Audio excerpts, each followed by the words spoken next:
Thanks for staying with us. So there was a tweet that caught our attention we thought was important for us to discuss also. A young woman by her handle is at Khvnyi, I think. She said that I hate being a mother.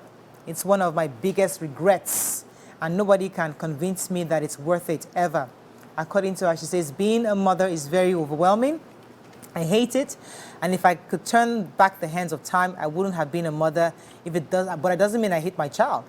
It was towards the end of the third trimester when I realized that I just ruined my life. I wanted to give her away after birth, and 8 months later, here we are. I'm giving her the best life ever. But do I hate her? No. Will I do anything for her? Yes. Would I do this again? Absolutely not. So I don't care about you being okay. It's my situation, not yours. People are responding to her, and so I guess. And the reason why this was an important topic to talk about, because we're all mothers here, and we can almost see maybe where her frustration could be coming from. But it's also interesting to talk about how to get out of this situation, because sometimes, and again, online, social media, when you write things like this is for life. You don't want your kids growing up to see that you wrote this about their birth. But what are your own thoughts on that moment? Have you ever felt, do you understand where she's coming from? And have you ever felt that, I wish I didn't take this decision to be a mother? I understand where she's coming from. I understand that motherhood can really be quite tough. Even from when you get pregnant, the pregnancy. I don't know if I've said it quite a few times here. My pregnancies are not easy. Where some of you will be glowing and bouncing about. I'm covered in rashes, I'm constantly throwing up. People say you throw up only first 3 months, but for me it's until the, last. And so I found pregnancy especially quite difficult. And there were times then when I would say, I remember actually when I was having my second child, I kept saying to my husband, I was like, I'm not doing this again. I'm not doing this again. Because it's a lot. While I was pregnant, there was a lady I met, I was just talking, and I was explaining how frustrated I was feeling. I wasn't sleeping. Everything I ate, I would feel even more bloated on top of the pregnancy. And she called me out, don't say that. Do you know how long I've been looking for a child? I don't have one. And you could say, so I understood her, I empathized with her, but also I was carrying my own struggles. But now I have these children. I'm telling you, I love them. I think it's worth it. But it takes having the children to realize it's worth it. But that does not mean that there are times where I'm looking at them, that they have done something and wondering, it's tough being a mother. So you do everything, you have the child, you try to raise the child, and sometimes it's not as if these children are constantly angelic cherubs waiting to love you. Yeah. They are back and forth with you sometimes, and you're wondering, did this come out of me? Why is it, So it's tough, and some people may find it harder to, to deal with. Then, when you now read, especially child psychology books and all the things you're meant to do to raise a healthy child, then you realize how much you don't know. And how, sometimes I'm like, I hope I'm not ruining these lives that God has given to me. Am I equipped enough to raise these children? So there are many times you also doubt yourself. But honestly, I think it's worth it. Because when I look at my life, everything I have and I don't have, these ones are the only ones I can say, you know what, if anything, at least these ones. But you see, it goes back to why I always say that young people have no business this thing called marriage and motherhood and everything, because I'm looking at the picture, if that's a picture of the young girl that said this, sometimes your life is way ahead of you and there's so much to explore in this world that marriage should be the last bus stop. Like for me, I always feel that explore, travel, meet people, go around the world, do stuff, because you get married, young women want to get into university, meet somebody in school, from graduation, you get married, and now you're having a child. And that's what family expects you, boom, boom, boom.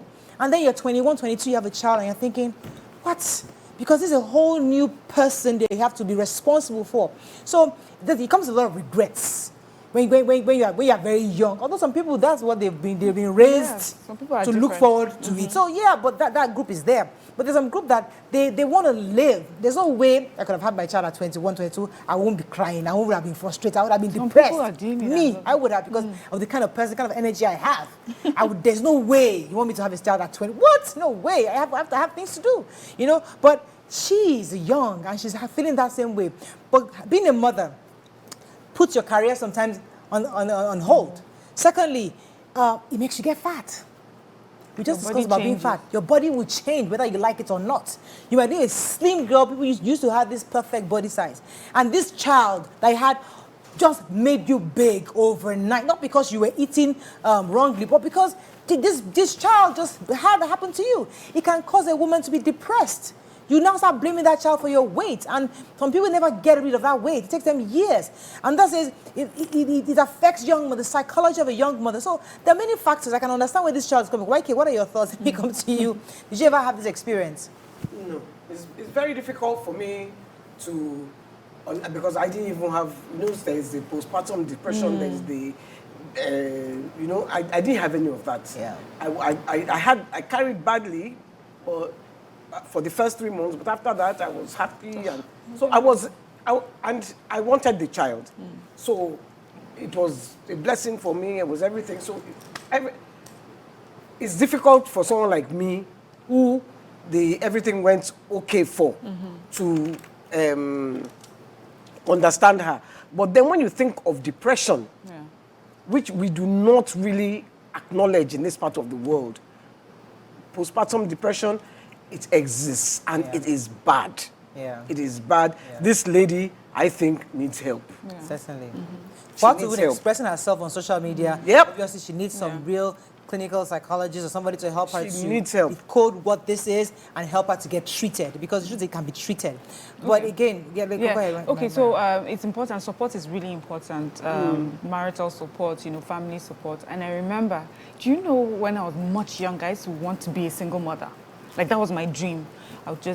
When I'm in my 30s, I'll have my son and I'm good. Yeah. Then I became pregnant and I realized I cannot do this without my husband.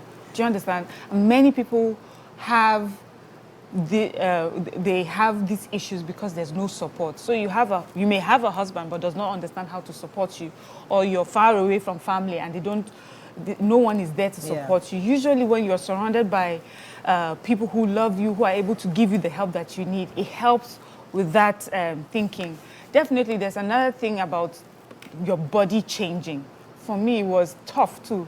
Like I knew my body changed, and sometimes I would look in the mirror and I'm like, I would cry. When I was having my second child, the last antenatal I went for, I stepped on the scale. When I saw my weight, I just started crying on the scale, like, look at how much I weigh. So many things, and if I did not have the support of a good man, I'm sure I may have been on Twitter saying something like this. But honestly, love, support, being surrounded by people who are doing the same thing as you, who are going through the same thing.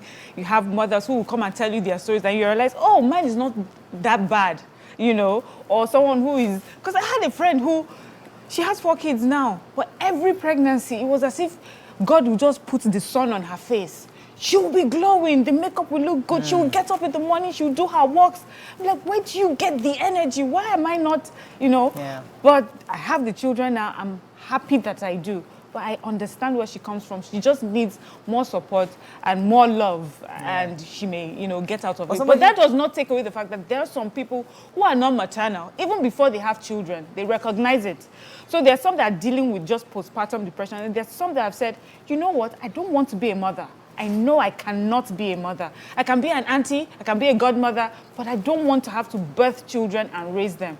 Let's recognize that there are people like that exist, and don't put them under pressure to be who they are not. Fantastic point, you see, because there are people like that, and in this part of the world, we don't try to recognize those kind of people.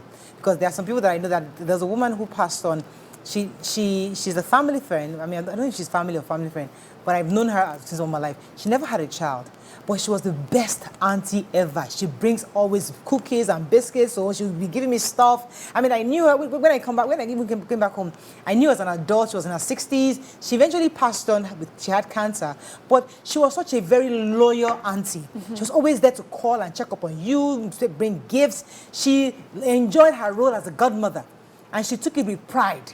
That she was somebody, she would be counting on her godchildren. So there's some people like that, and for her, she was happy. She just never had children, and she was actually all happy. But in Nigeria, we tell her it's a curse for family. That's how her family. She's the only child of her family. It's a curse from the. So those things were the label that she had to deal with. But for those of us who knew her closely, we knew that she was actually very happy in her presence. So there are people like that. But this girl, okay, let me come back to I wanted to say, a lot of young people, you know, they get pregnant, they get married, 9 months later, they are mothers and fathers.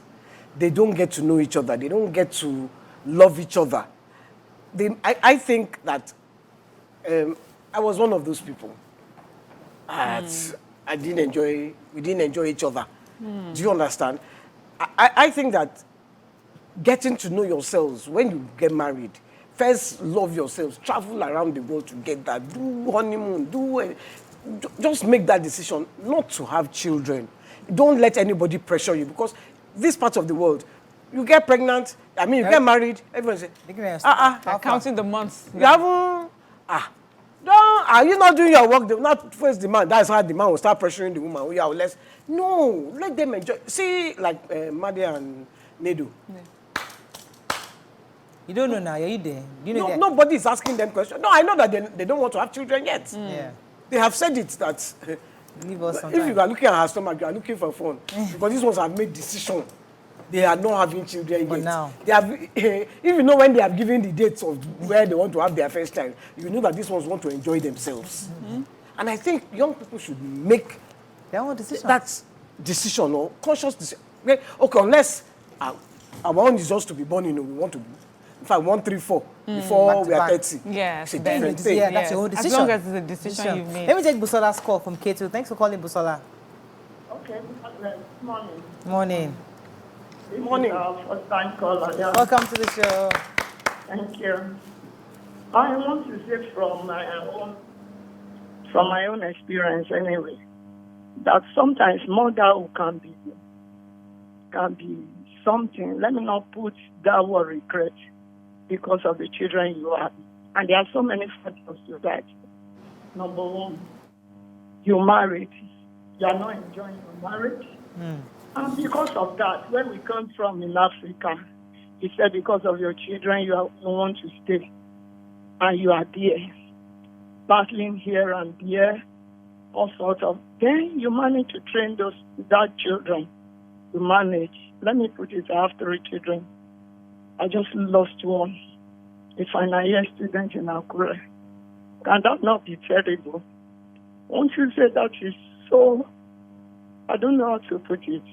You've tried, you put in all your best to train, to nurture these children. And after all, if you are not lucky with a man, then these children are there for you. But at the end of the day, this is what happened. Won't one be regret in a motherhood? So, I just want to say, there are so many things. Although I'm not regretting, I still have some. But I'm just looking at it from that perspective. Yeah. Because I look at it up from the beginning as if you are unlocking this world. As if the whole world is crumbling on you when you are not favored in any point. So one can regret that a motherhood. They will not regret. Thank you so much, Busola, for sharing your story with us. So sorry about your son. So That's really sad. I mean, she has made a very, very important point. There's some women who, unfortunately, are not in a good marriage. And then you can't leave because your kids are there. You'd like to live the marriage. But as a mother, you're not a mother. You're not thinking of them. You can't just, usually if you're a single mother, if you're a mother, if you're a woman who's married to a man that is not good, you can just say, you know what, we're done, we can leave. But now kids are involved. That in itself ties you down and it makes you have to think of other factors. And then unfortunately, she now lost one of them and she feels like the whole world is upon her. I didn't hear a few of the details she said, but the point is that if she wasn't a mother, maybe she should have made certain kind of decisions that would have benefited her today. But when children are involved, it changes the entire equation for the kind of decisions we make. But, I mean, that's really a sad. story. So when we come, so we're going to go on a very short break. When we come back, we'll take in a few more calls and take a few more messages. Stay with us. We'll be right back.